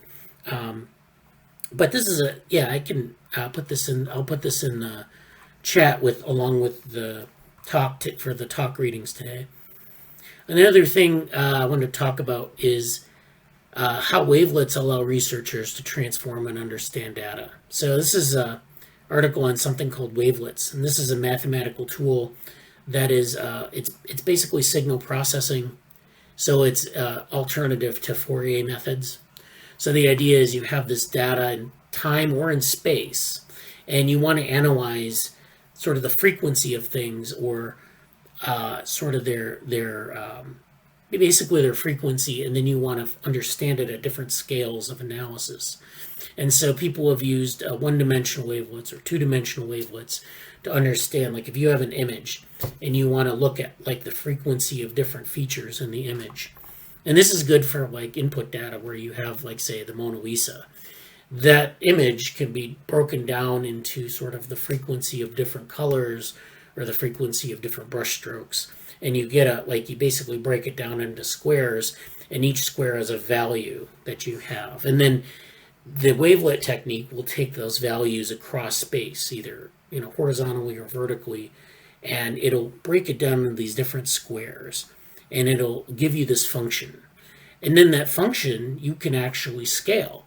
So you can break these, you can have like a lot of different squares. So you could do a pixel by pixel. Or what you can do is you can start to implement these functions that are like averages or different transformations where you can make these squares bigger. So you can actually like pixel, or you can make it more coarse-grained. So you could even make it like 4 squares, have a cross here, have 4 different domains, and then you'd have a measurement for each. And that's a lot of averaging or a lot of, capturing everything in that section. So you can scale this up or scale this down depending on the level of detail you want to understand. So with the Mona Lisa, you might have a very fine-grained wavelet model, or you might have a very coarse-grained wavelet model, and that gives you different types of information, both of which may be useful to understanding that image. And so in an increasingly data-driven world, these wavelet tools have become indispensable in terms of understanding information. So, if you have continuous signals, or if you can create a continuous signal, say from the Mona Lisa, or from something like EEG data, or fMRI data, where you have a signal, it could be in time, it could be in space. You can use this type of technique to look at it. And I know people have used this in neuroimaging. But wavelets can help the representations of short wave-like oscillations with different frequency ranges and shapes. So you can actually design wavelets for different frequencies and wavelengths. So they have all sorts of, like they have they have something called the Mexican hat wavelet, which looks like a sombrero and has that's the function that you're using. So you're basically averaging the data in each of these squares by some function. And so the function is you can define any shape that you want. Basically, that's the sort of the probability distribution that you're trying to normalize the data by. And so, depending on what you want, if you want to just simply average or difference the data, or if you want to implement some sort of function, smoothing function or complex function, then that's what you would get. And you can do, depending on what you want to understand in the data. You say, well, I think that we want to normalize the data at this section of this image, or these data by this type of kernel or this function that has a certain form. And it depends on your data. You have to be a little bit savvy about what your data should look like. So that's the problem here. But other than that, you can do a lot of powerful things with wavelets. And so Fourier transforms are usually used on this type of data, but they have a major limitation. They only supply information about the frequencies present in the signal. So they don't say anything about timing or quantity. So if you have a process for determining what kinds of bills are in a big pile of cash, but not how many of each there actually were, you could kind of get at that problem with wavelets. So you can pull out different aspects of the time series, different pieces of information. You can look at the information at different scales. If you've heard of the Gabor filter in image processing, this is something that Dennis Gabor, who was a physicist, was able to do this with short-time Fourier transforms. This was sort of the early basis for wavelets. There's something called a Morlet wavelet, which is this geophysicist, Jean Morlet, who used time windowing to investigate waves. So this is sort of the early aspects of wavelets. And then, we had, so Morlet named these idealized wave patterns undulates, or French for wavelets, because they're little waves. And you have these little windows where you each have, each window might have some sort of function. In his case, it was, these wave functions, but, there are different ways you can do this. And so you cut the signal up into smaller areas, you can change the size of the window, and you can then compare the signal at different scales. And so there are a bunch of other people here doing work on this. So this is what they call the wavelet zoo. So these are what I said before. There are a lot of different types of wavelets.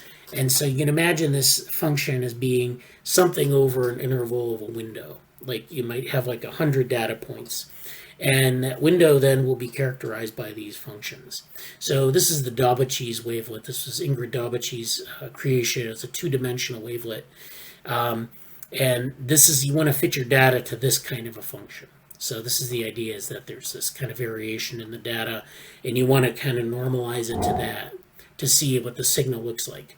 The Mexican hat wavelet is here, the Quafflet, the Haar wavelet, which is a sort of a step function, Morlet wavelet, Meyer wavelet, Simlet. I think the point being is that there are all these different types of functions one can use, and some of them work well and some of them don't. So you could create your own, but it might not work very well on the data. Sometimes people hit upon a mathematical function that works well at different scales, and so they publish it and put their name on it. So that's a little bit about wavelets. I know this is a pretty brushed introduction to this, but it's definitely, there's something about wavelets that makes them the right way to look at data. that's true no matter what kind of data it is. And so that's a way to sell it, but I think it's a little bit more complicated than that.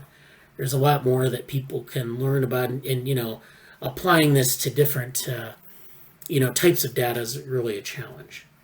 So yeah, let's see. We have in the chat, we'll share that Morgan's paper in Slack there. Then Morgan has a dandy archive link to the workshop here. And Monads speaking at Deep Math. So that was one of the people in the Wavelet paper, I think. Yeah. So he's a famous Wavelet person. And sorry, the Dandy Archive thing was just a upcoming workshop that I also dropped in the Brain Networks channel. But for this is a great archive of invasive electrophys data. And I know you've talked about it before, but they do have a upcoming user workshop November 1st. So for anybody interested, they've got an active Slack too. So one more thing I want to talk about before we go, and that was this. We talked about spatial models, and so. One of the things is this idea of spatial cognition, and how spatial cognition is like, we want to, in the brain, actually, space is represented by a number of different types of cells. You have place cells, which represent locations. You have things called grid cells, which represent the sort of spatial reference frame.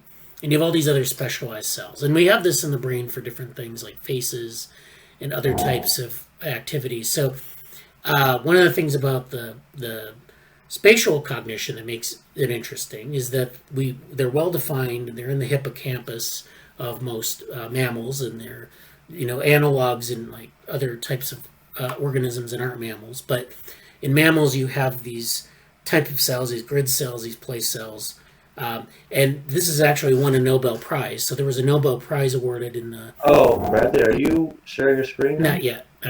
I'm talking about this thing, and I'll share my screen in a minute. Okay. Oh, the meta learning. Yeah. Okay. So, I haven't posted the meta learning thing yet. I will. I'll post it in the general channel. Okay. But there's an interesting thing that all the stuff that won this. Yeah, the wavelets one too. I will. The interesting thing about these place and space cells is that a lot of the discoveries made, and they go back to the 1970s, they were made in two-dimensional experimental conditions. So they were like mouse and rats, and they would measure brain activity and these single cell activity.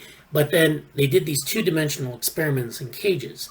And so one of the things I wanted to talk about here was what happens when you go up to 3 dimensions. Do you get the same result? And so here it is. So this is another Quanta article. So this is a very general overview, but I think this makes the point. So this is a rat in a 3-dimensional maze. And so there's actually a little bit of a surprise in store, because this grid cell activity. So basically a grid cell is a cell that defines the spatial reference frame. And it could be like this. They basically refer to it as a grid. So the animal is looking at the world, and they have this periodic grid that they're using to sort of move through space and locate things. And then the place cells are these locations in the environment that they can identify. So if I move towards the wall, if I move towards a television in the room, that cell activates more strongly as I move towards the television. Or if there's a lamp on the other side of the room, another cell that might represent that lamp, if I move towards it, the spatial that cell activates more strongly. And those cells together make the spatial representation. But now that's all on a flat surface. What happens when you get up to 3 dimensions if the rat is climbing up the wall of this cage, for example? So this goes back to like animals in their natural habitat as opposed to like a laboratory. And so when they're able to navigate home, find food, and locate other points of interest, they're using these representations. But those representations are maybe a little bit messier in 3 dimensions. So there are pair of studies, one in Nature Neuroscience, where they're working with bats and rats. So they use bats as well, especially with respect to spatial echolocation. So they're sending out sounds in the environment, and they're bouncing off the cave wall, and the bats are able to pick up like the discontinuities or other types of spatial information from auditory signals that bounce around in a room. But it's similar to what rats are doing, and bats are actually pretty closely related to primates. So they have the same sort of hippocampal types of representations, very similar. So in bats and rats, they showed to their surprise that the brain encodes 3D spaces very differently from 2D ones, employing a mechanism that they are still struggling to describe and understand. So we expected something else entirely. And these are these 3D neural representations. So this is very different from a two-dimensional. We understand the two-dimensional context well enough to have awarded a Nobel Prize, but now we take that same model and we extend it to 3 dimensions, and maybe it's not working so well. So, we have place cells, we have grid cells, we have head direction cells, we have border cells. We have a lot of different types of cells that specialize for different parts of the environment. Because of their striking symmetry, regularity, and consistency of activity, grid cells are often thought of as elegant, fixed, and seemingly limitless coordinate system. So this track, this is supposed to put everything in the context of space and moving through space, but they may be using a hexagonal code not just to represent physical spaces, but abstract cognitive spaces as well. So this is, this goes beyond like typical spatial cognition to things like, virtual world, but we kind of use the spatial metaphor for that, but also like, thinking about like a file system in your head. If your computer's file system, you may not think of it as just a list, you may think of it as a space. You say it's on the left or it's on the right. You use metaphors, but you might also think of it as more of a volume. So you use those types of representations for that as well. But when you get into these three-dimensional and abstract spaces, and this is Kate Jeffrey, who's done some of this work on 3 dimensions.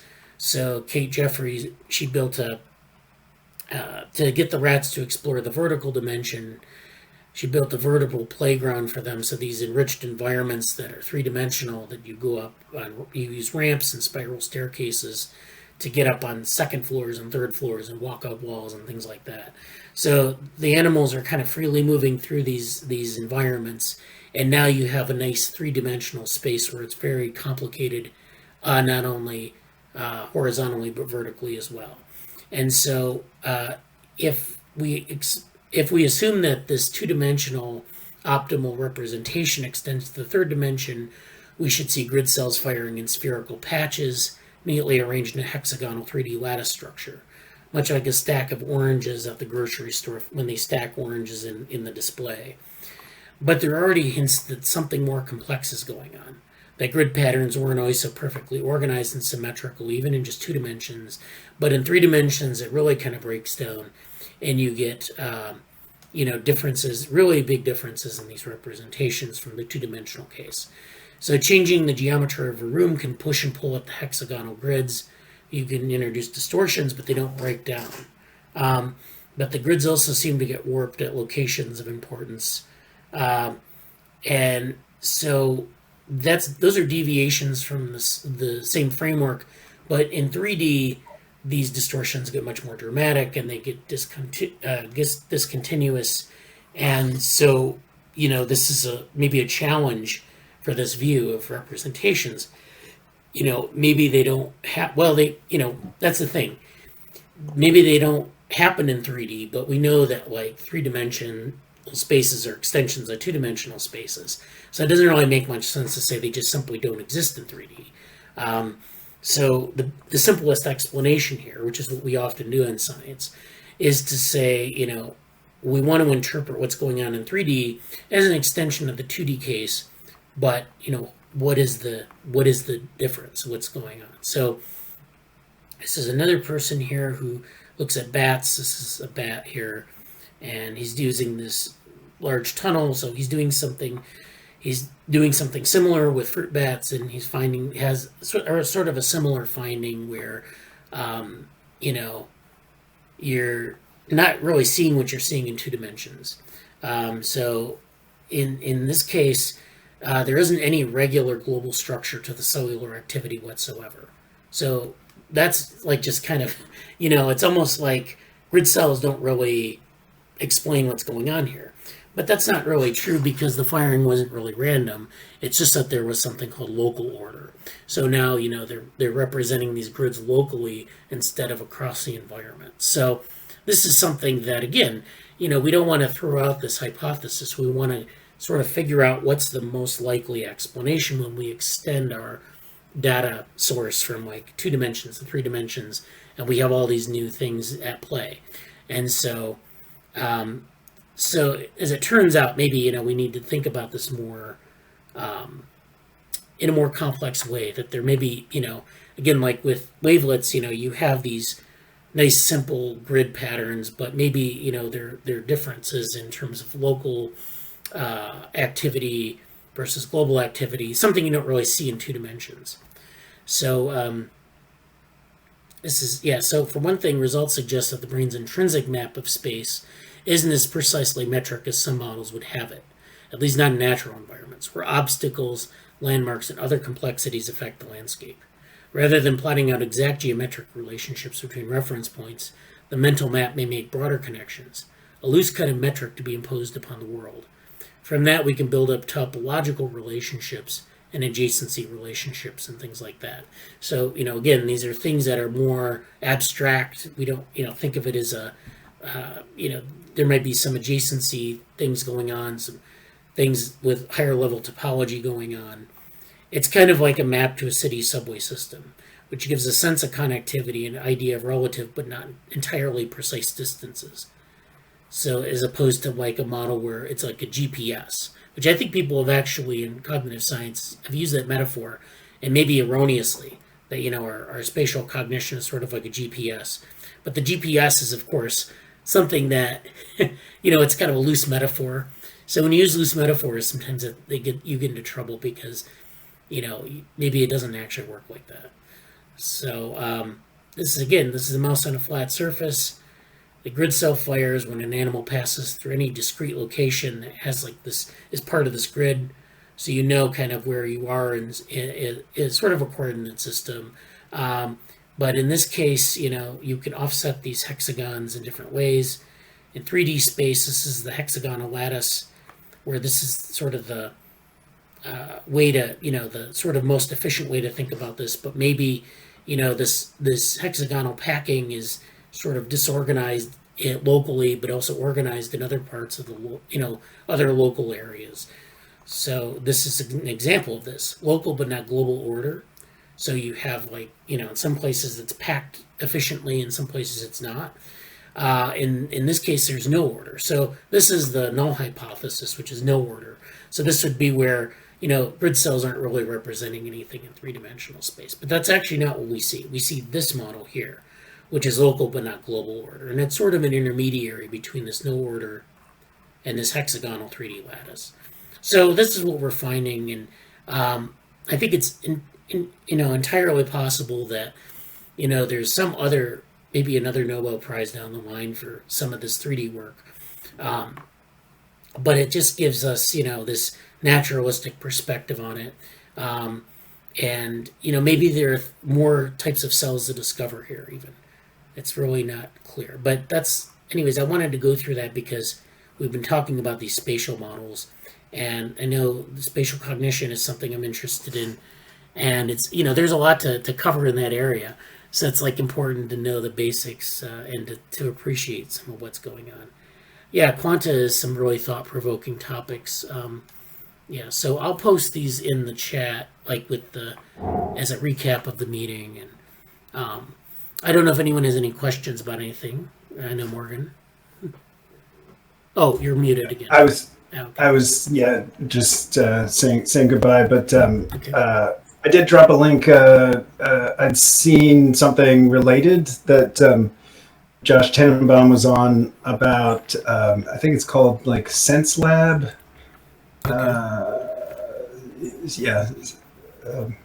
Sorry. MIT Sensible City Lab. but they were talking about spatial navigation, how people are navigating cities that just reminded me of this, at least in 2D. Yeah. But there was something on this recently that yeah, 3D, and obviously animal models like bats are super interesting, and hopefully there's maybe some bat data in the Dandy archive. Yeah, it'd be interesting if you could dig that up. Yeah. It would be great. Yeah. All right. So yeah, thanks for attending, and we'll be in touch about the Neuromatch submissions this weekend. Hopefully Monday's the deadline, so Jesse and I will have to kind of move on that, and then other people, if you want to, if you need any assistance in registering or you want to submit anything, then we can do that. So thanks for attending. Have a good week. See you in Slack. Thank you, everybody. All right. Thank you. All right.